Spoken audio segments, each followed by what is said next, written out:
Hi everyone and welcome back to my channel. If you're new here, my name is Megan Dang and I'm currently a freshman at UC Berkeley, and today I'm going to be talking about misconceptions about Berkeley that I had going into school, into the college, and kind of clarifications and how I would interpret those misconceptions on my behalf after being here for a year. So if any of you are debating about Berkeley or thinking about applying or thinking about going there, hopefully this video will help you all. If you have any of your own questions or comments, please make sure to leave it down below and I'll be sure to reply to you. So the first misconception that I have is the whole unavoidable competitive culture. So I am actually undeclared in the College of Letters and Science currently. If you apply to any major in the College of Letters and Science, you come in undeclared until you do declare your sophomore or junior or whenever you do year. And honestly, I've just taken classes of whatever I like and I haven't felt any kind of competitiveness. This is just my point of view. It might be different for computer science kids or engineering kids or something like that because I'm not in that college and I haven't experienced that, but at least from my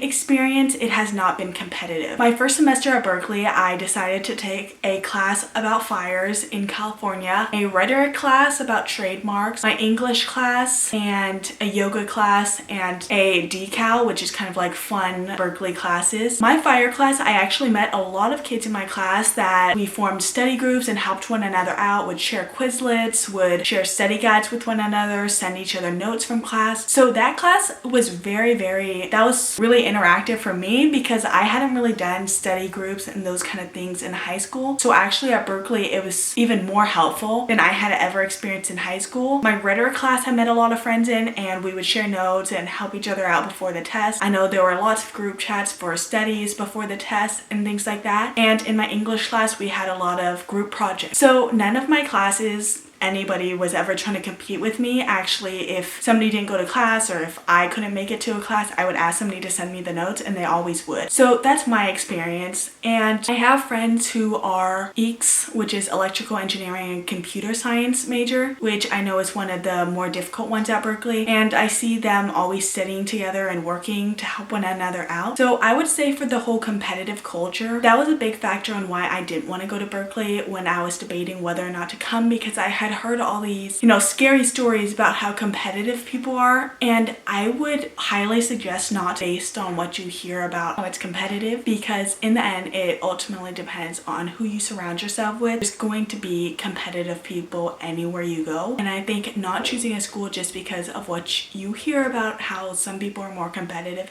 isn't the right choice or thing to do, and I wish I hadn't been so hung up about that when I was debating whether or not to come or not. So the second misconception that I heard about Berkeley was that you are taught by student teachers. So all my life basically, or most of my high school, when I was thinking about what I wanted to do when I grew up and where I wanted to go to school, I thought that I wanted to go to a private or liberal arts college where you're taught in a setting with teachers and getting to know them and there aren't these student teachers, because I had heard all these things about, oh, you're taught by a student teacher at UCs because there aren't enough staff or whatever. I don't know if everybody thought this, but that was my big fear, and I kept saying I don't want to be taught by student teachers, but that's not actually how it is at Berkeley. So basically you're taught in your lecture hall by a teacher, a professor who is accredited. So you're taught there by a teacher, and most classes have these things called sections at Berkeley and UCs. And I was talking to my friend who goes to Claremont McKenna College, which is a private college, and he said that they don't have that. So basically what sections are at Berkeley is basically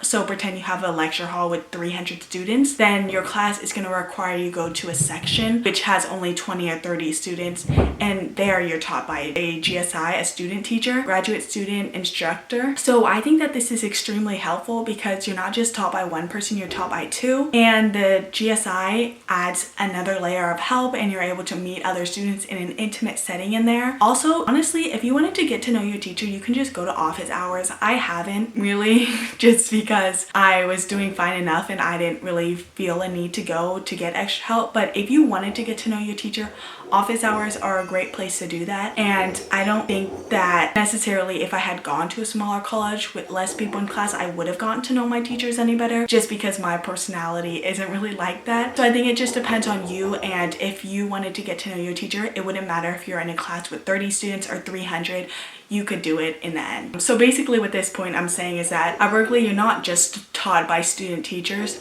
you're taught by an actual professor, and the sections are where you get extra help from your student teacher, which I think is just a great added benefit, and it's not harmful or any worse than if I were to go to a private school where I'm just taught by the professor. So the third point is that everybody is studious and always studying at Berkeley. So I was very stressed all throughout high school with academics and school, and I just wanted to be able to go to a college where I didn't have to stress so much all the time. And I was scared about Berkeley because I thought that's all I would be doing, because you hear about how hard it is, but honestly there are a lot of fun things to do in Berkeley. If you're into partying and going out and having fun, there will be people to do that with, and you don't study all the time. I actually study a lot less at Berkeley than I think I did in high school. Yeah, just don't get hung up on scared to go to Berkeley because you think that everybody is so studious and you're going to be always studying, because that's not actually how it is. People do have fun, people hang out with friends,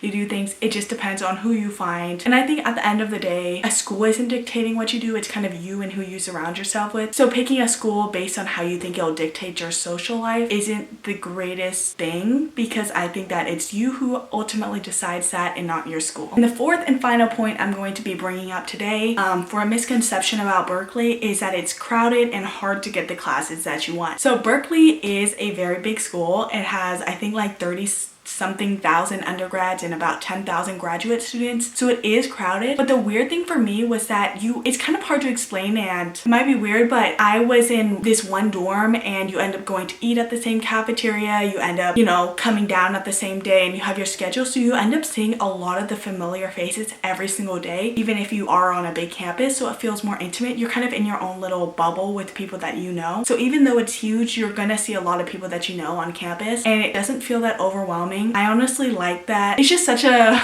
great place. It is true that it can be hard to get your classes, but if you prioritize and try to figure out which classes to do for phase 1 and phase 2. So if you guys have any questions about that, you can leave it down below and I can get more into detail about that. But I think it's just about prioritizing. You'll end up getting the classes that you need to graduate. You might just not get it as soon as you want or the semester that you want. But I don't think that you need to worry about not graduating in time because of class enrollment. Berkeley is crowded, but I always thought I wanted to go to a college with 10,000 kids or less, but I love Berkeley so much. This is just my experience. Not everybody will be the same, but hopefully these misconceptions that I talked about today will help any of you out there thinking about Berkeley. So thanks for watching, and if you have any other questions or comments, please make sure to leave it down below and I'll reply to you. So thanks again, and I'll see you guys next time. Bye.